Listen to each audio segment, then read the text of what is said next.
신명기 말씀을 통해서 어떤 감사의 삶을 살아야 되는가에 대해서 한번 살펴보기를 원합니다. 신명기 말씀은 구약 순서상 5번째 위치하고 있는 그런 성경인데요, 하나님께서 전능하신 능력으로 이스라엘 백성들을 400년 동안 애굽에서 종노릇하고 있었던 그 이스라엘 백성들을 구원해 주셨습니다. 애굽의 모든 우상들을 심판하시고 우리가 잘 알고 있는 것처럼 10가지 재앙을 애굽에 내리셨습니다. 그리고 그 마지막 10가지 재앙 중에 하나가 장자 죽음, 이 장자 죽음을 통해서 이스라엘 백성들을 완전히 해방시켜 주신 거예요. 그리고 홍해를 마른 땅까지 건너게 하셨습니다. 그리고 그뿐만이 아니라 그 쫓아오던 바로의 군대를 또다시 그 홍해 바다에 완전히 멸망시키셨던 분이 하나님이셨어요. 그렇게 전능하신 하나님의 능력과 권능으로 이 이스라엘 백성들이 출애굽을 했던 것입니다. 그런데 우리가 잘 알고 있는 것처럼 그 하나님의 엄청난 은혜와 능력이 있었음에도 불구하고 이스라엘 백성들이 하나님께 원망과 불평을 하기 시작합니다. 하나님의 말씀을 믿지 않고 불순종했기 때문에 이스라엘 백성들이 광야 40년의 생활을 해야만 했던 거예요. 그런데 우리가 성경을 읽어서 잘 알고 있는 것처럼 그럼에도 불구하고 하나님께서 그 이스라엘 백성들을 여전히 사랑하시고 또 여전히 그 백성들을 먹이시고 입히시며 그들을 광야 40년 동안에서 돌보시고 인도하여 주셨다가 이제 약속의 땅 가나안 땅으로 인도해 주셨어요. 그러니까 이제 그 광야의 40년의 생활이 끝나고 이제 드디어 약속의 땅 가나안 땅을 이 목전에 두고 있는 그런 상황입니다. 이제 요단강을 건너기만 하면 그렇게 고대했던 약속의 땅 가나안 땅에 들어갈 수가 있게 된 거예요. 여러분, 얼마나 꿈에 그리던 그런 순간이었을까.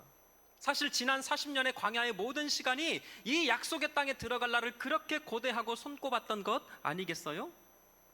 그런데 그 약속의 땅에 들어가기 전에, 그 가나안 땅에 들어가기 전에 이스라엘 백성들이 반드시 해야만 그 한 가지 일이 있었는데 다름 아닌 하나님의 말씀을 다시 들어야만 했던 것입니다. 그래서 신명기라고 하는 이름의 뜻이 거듭하신 율법 명, 명령할 명. 그러니까 하나님의 말씀을 거듭 듣다, 하나님의 말씀을 다시 듣다라고 하는 이름의 뜻이 신명기라고 하는 이름의 뜻이거든요.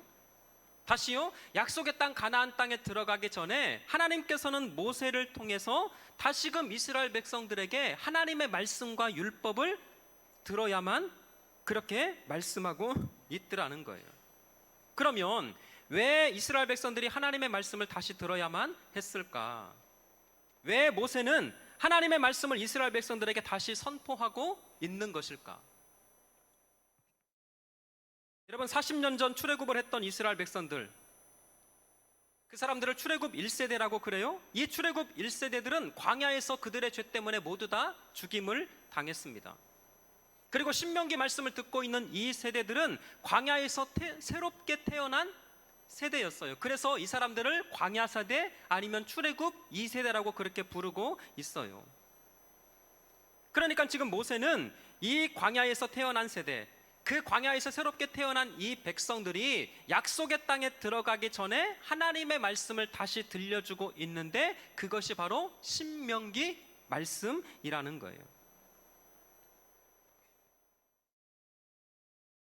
그런데 오늘 본문은 그렇게 모세가 이스라엘 백성들에게 하나님의 말씀과 율법을 다시 설명하기 전에 지난 광야의 시간들을 회상하면서 무언가 중요한 이야기를 하고 있더라는 거예요. 그런데 오늘 말씀을 가만히 살펴보면 모세의 고백이 다른 사람들과는 조금 다르다라고 하는 것을 우리가 발견할 수 있습니다. 과연 그것이 무엇이었을까? 자, 그것을 설명드리기 전에 이스라엘 백성들에게 광야는 어떤 곳이었을까? 누구도 피하고 싶고 누구도 가고 싶지 않은, 누구도 머물고 싶지 않았던 장소가 광야였어요. 그래서 오늘 성경 1장 19절에 보니까 그 광야를 어떻게 표현하고 있냐면 19절 말씀에 이렇게 표현하고 있어요. 그 크고 두려운 광야를 지났다.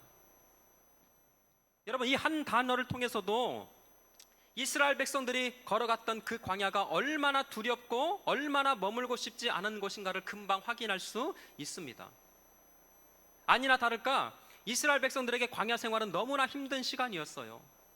출애굽기 15장에 보면 홍해를 건너자마자 수르 광야에 도착을 합니다. 그런데 이 수르 광야에 도착하자마자 마실 물이 없다고 하나님께 원망하고 불평하고 있습니다. 그 다음 16장에서는 얼마나 배가 고팠던지 허기를 채우지 못했던 백성들이 폭도로 변하기 시작했던 거예요. 그리고 또 17장에서는 또다시 마실 물이 없습니다. 어린아이들이 울기 시작합니다. 짐승들이 쓰러지기 시작해요. 백성들이 이성을 잃습니다. 그리고 나중에는 모세와 아론을 원망하며 심지어는 돌을 들어서 죽이려고 하는 기가 막힌 상황까지 벌어지고 있었어요. 이것이 지금 이스라엘 백성들이 겪고 있는 광야 생활이었습니다. 이뿐만이 아니죠. 매일매일 천막을 치고 걷고 하는 생활 절대 쉽지 않았을 것 같아요. 그렇게 삶이 불안전했고 매일 먹는 음식은 만나와 메추라기가 전부였습니다. 물론 하나님께서 내려주신 양식이었어요. 그래서 처음에는 이 양식이 꿀송이와 같다 그렇게 고백했어요. 그런데 광야 40년 동안 어느새 지겨워하며 이제는 부추를 먹고 싶습니다. 이제는 마늘을 먹고 싶습니다. 애굽 생활이 너무나 그립습니다. 그렇게 또다시 원망과 불평했던 것이 이스라엘 백성들이 거닐었던 광야 생활의 연속이었던 거예요.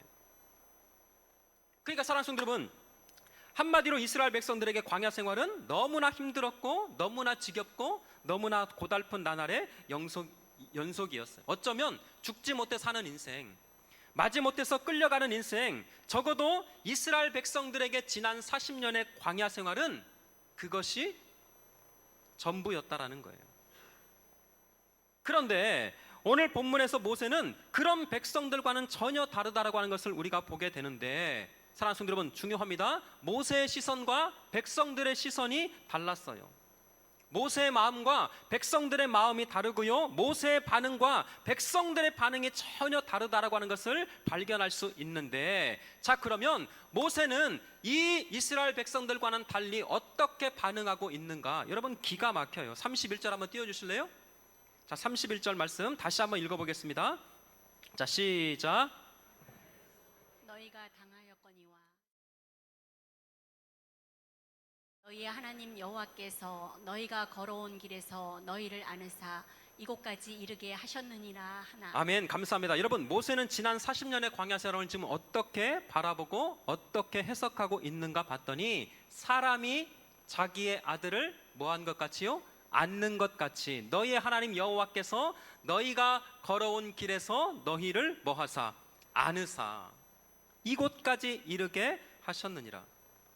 그러니까 모세는 모든 순간마다 너희가 걸어왔던 모든 길에서 너희를 품에 안으사, 그 전능하신 여호와 하나님께서 그 크신 넓은 품에 너희를 안으사, 우리를 안으사 이곳까지 이르게 하셨느니라. 잘 들어보세요. 이것이 모세의 시선이었고 이것이 모세의 반응이었습니다. 그런데 이스라엘 백성들은 전혀 달랐어요. 이런 모세의 말에 동의할 수도 없었고요, 그런 모세의 말을 전혀 믿을 수가 없었습니다. 그래서 32절에 이렇게 표현하고 있는 거예요. 이 일에 너희가 너희 하나님 여호와를 뭐하지? 믿지 아니하였도다. 여러분, 지난 40년 동안 모든 것이 하나님의 은혜였습니다. 모든 것이 하나님의 섭리였어요. 모든 것이 하나님의 인도하심 맞습니다. 실제로 이스라엘 백성들이 그 광야 현장에서 그 하나님의 살아계심과 그 하나님의 전능하심과 하나님의 인도하심을 경험했던 것 사실이에요. 모세는 그것을 고백하고 하나님 앞에 감사하고 있다면, 그런데 똑같은 광야를 걸어왔음에도 이스라엘 백성들은 그렇게 반응하지 않고 있더라는 거예요. 여러분, 모세라고 다른 길로 걸어온 것 아니었습니다. 그래도 모세는 지도자였기 때문에 말 타고 그 광야를 건넜고, 그래도 모세는 지도자였기 때문에 특별한 사람이었기 때문에 말 이끄는 그 수레를 타고 편안하게 그 광야를 건너간 것 아니었어요. 여러분, 모세라고 특별한 음식을 먹었거나 매일매일 다른 음식을 먹었던 거나 그런 것 아니었습니다. 모세였기 때문에 늘 마실 물이, 먹을 것이 풍족했던 것 더더욱 아니었어요. 이스라엘 백성들과 똑같이 목마르고 똑같이 배고프고 똑같이 그 죽음의 광야를 걸어왔어요. 그런데 잘 보세요. 그런데 왜 모세는 그 모든 시간을 하나님께서 우리와 함께 하셨다. 아니, 그 정도가 아니라 그 전능하신 하나님께서 우리를 품에 안으사 여기까지, 이곳까지 이르게 하셨느니라. 이렇게 고백할 수 있었을까? 여러분, 똑같은 인생을 살아갑니다. 물론 사람마다 살아가는 방식이 약간 달라요. 살아가는 환경도 조금씩 다른 것 사실입니다. 그런데 어떤 사람은 모든 것이 하나님의 은혜입니다. 하나님께서 나를 여기까지, 아니 그 넓으신 품에 나를 안으사 여기까지 이르게 하셨습니다. 하나님 감사합니다. 그렇게 고백하는 사람이 있는가 하면, 또 어떤 사람은 이스라엘 백성들처럼 여전히 힘들어요. 여전히 괴롭습니다. 여전히 죽지 못해 끌려가는 인생으로 살아가는 사람들이 있더라는 거예요. 사랑하는 여러분, 지금까지 여러분들은 어떤 인생이었습니까? 아니, 어떤 인생으로 지금까지 살아왔고 어떤 인생으로 하나님 앞에 반응하고 고백하고 있느냐고요. 그러면 사랑하는 여러분, 도대체 모세는 어떻게 백성들과 전혀 다른 이 믿음과 이 시각을 가질 수 있었을까? 여러분, 다시 말씀드립니다. 모세라고 구름 타고 다닌 것 아니었어요. 똑같이 고생하고 똑같이 고난의 광야였습니다. 아니, 어쩌면 이스라엘 백성들보다 더 무겁고 힘든 짐을 지고 걸어가는 그 인생임을 부인할 수가 없을 것 같아요. 여러분, 80이 넘은 노인이었어요. 수천 명? 수만 명? 아니요, 수백만 명을 책임지는 백성의 지도자였다면 얼마나 힘들었을까? 한 가정에서 가장으로서 그 책임지는 무게감이 얼마나 큰지요. 여러분, 담임 목사로서 책임지는 자리가 얼마나 힘들고 중한지 겪어보니까 알겠더라고요. 근데 모세는 단순히 한 가정이 아니었습니다. 한 교회 공동체 정도가 아니라 200만 명이 넘는 그 사람들을 책임지는 지도자였다면 매 순간이 피를 말리는 시간이었을 거예요. 근데 모세는 그럼에도 불구하고 그 광야의 시간을 고난의 통로로 바라보지 않고 하나님의 은혜의 통로로 바라보고 있더라는 거예요. 도대체 무엇이었을까? 무엇이 모세로 하여금 이렇게 하나님을 향한 감사와 하나님을 향한 이 시선을 가능하게 만들었을까? 무엇이 똑같은 인생을, 아니 똑같은 광야를 살아가고 있음에도 불구하고 하나님 감사합니다, 모든 것이 하나님의 은혜입니다, 그 하나님께서 나를 품에 안으사 여기까지, 이곳까지 이르게 하셨습니다, 그렇게 고백할 수 있었을까? 여러분, 너무 중요합니다. 백성들은 환경을 바라봤지만 모세는 전능하신 하나님을 바라봤던 거예요. 백성들은 현실을 바라봤다면 모세는 그 현실 너머에 계시는 살아계신 하나님께 시선을 고정했던 것입니다. 백성들은 아래를 바라보고 구름만 바라보는 인생이었다면 모세는 구름 너머의 태양을 바라보고 그 하늘 위에 계시는 하나님을 바라보고 있었던 거예요. 여러분, 백성들은 땅 아래에 시선을 두었다면 모세는 하늘에 시선을 두고 그 영광을 바라보는 인생이 모세의 믿음이었습니다. 너무나 중요해요. 이 차이가 모세와 백성들의 결정적인 차이였고, 이 결정적인 차이가 한쪽은 영광으로, 한쪽은 심판으로, 이 결정적인 차이가 한 사람은 생명으로, 한 사람은 죽음으로 결정되고 있더라는 거예요. 성도 여러분, 우리 끝까지 눈을 들어 우리와 함께 하시는, 우리의 모든 삶을 책임져 주시고 그 전능하신 품으로 우리를 안으시며 우리를 그 하나님의 영광으로 이끄실 그 전능하신 하나님을 믿음으로 고백하시기를 주의 이름으로 축원합니다. 자, 그러면 모세가 바라보고 모세가 고백했던 하나님은 어떤 분이셨을까? 여러분, 30절 한번 띄워주실래요? 30절 같이 중요하니까 한번 읽어보겠습니다. 시작.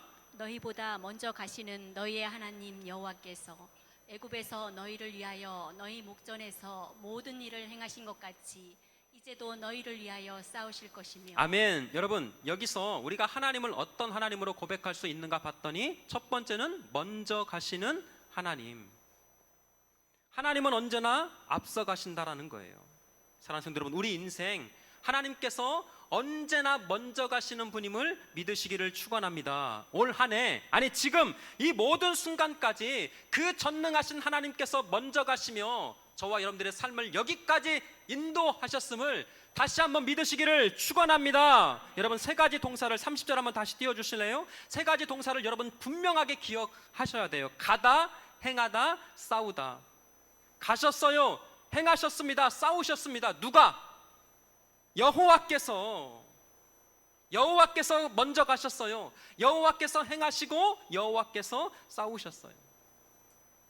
먼저 가시는 하나님 아버지, 사랑하는 성도 여러분, 제발 부탁드립니다. 머리로만 믿지 않고 우리의 가슴으로, 아니 우리의 손과 발에 이르기까지 먼저 가시고 먼저 행하시고 먼저 싸우시는 이 살아계신 하나님을 믿어지시기를 주의 이름으로 축복합니다. 두 번째는요, 너희를 위하여 싸우시는 하나님이라. 여러분, 무슨 말입니까? 광야 인생길에서 하나님께서 대신 싸우셨다라는 거예요. 다시 말씀드려서 모든 원수와 모든 대적의 손에서 싸우시고 보호해 주셨던 그 전능하신 하나님 아버지, 바로의 군대 가운데서도 보호하셨던 그 하나님께서 아말렉과의 그 원수의 대적에서도 먼저 싸우시고 물리쳐 주신 하나님 아버지, 여러분, 그 하나님이, 그 이스라엘의 하나님이 여전히 동일하시게 저와 여러분들의 하나님 되심을 믿으시기를 축원합니다. 자, 마지막 세 번째는요, 31절에 있어요. 우리가 제목처럼 이곳까지 이르게 하셨느니라. 여러분, 무슨 말입니까? 지금까지, 여기까지,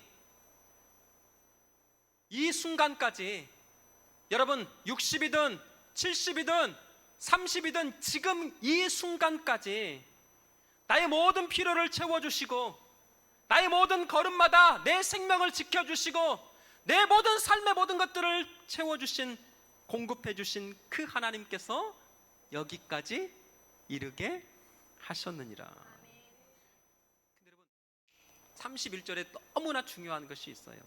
백성들이 하나님을 잘 섬겼기 때문에 이곳까지 이르게 하신 것 아니었습니다. 그렇다고 백성들이 하나님의 말씀에 순종을 했다거나 그 말씀대로 잘 섬겼기 때문에 여기까지, 이곳까지 이르게 하신 것 아니었어요.